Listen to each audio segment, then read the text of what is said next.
نور دیکھیں چل رہا ہے، ابراہیم آدم سے چل رہا ہے، ابراہیم تک چل رہا ہے، اور چلتے چلتے چلتے چلتے عبد المطلب تک پہنچا۔ اب یہ نور بٹ گیا، ایک ابو طالب کے حصے میں آیا، ایک عبداللہ کے حصے میں آیا۔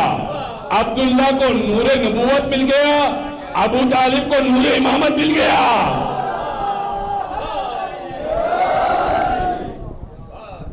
اشہد انک کنت نورا فی الاسلاب الشامخۃ، آپ نور تھے جو پاک صلبوں میں رہے۔ یہ حضرت ابو طالب کی بات ہو رہی ہے کہ آپ پاک صلبوں میں رہے، نور پاک صلبوں سے ہوتا ہوا۔ کوئی یہ نہ کہے کہ ابو طالب نے کلمہ نہیں پڑھا، یہ بات حسین ابن علی پر آ جائے گی، یہ بات رسول اللہ پر آ جائے گی۔ ارے پرورت ایک عام بچے کو، میں بہت سادہ سی بات کرنا چاہتا ہوں، دیکھیں ایک بچہ جو پیدا ہوتا ہے نا، آپ اپنے بچے کو کسی کافر کے یہاں پر دودھ پلانے کے لیے نہیں بھیجیں گے، کسی کافر کے یہاں تربیت کے لیے نہیں بھیجیں گے، کسی کافر کے یہاں نجس کھانا کھلانے کے لیے نہیں بھیجیں گے۔ تو اللہ اپنے حبیب کے لیے انتظام نہیں کر سکا؟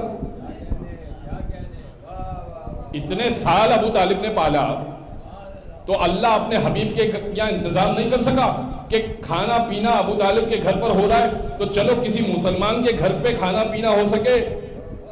اچھا اب کہنے لگے کہ بھائی وہ نبی نے کان میں کہا، حضرت ابو طالب کے سردار عرب کے سامنے نبی نے کان میں کہا کہ اے ابو طالب کلمہ پڑھ لیجئے مرتے وقت۔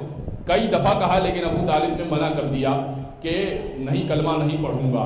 بڑی عجیب بات ہے، سننے کو آئیں تو کان کی بات سن لیتے ہیں، اور نہ سننے کو آئیں تو اگر 1.25 لاکھ کے مجمع میں دکھا کے بتا کے من کنتوں کا اعلان کر دیا جائے تب بھی نہیں مانتے۔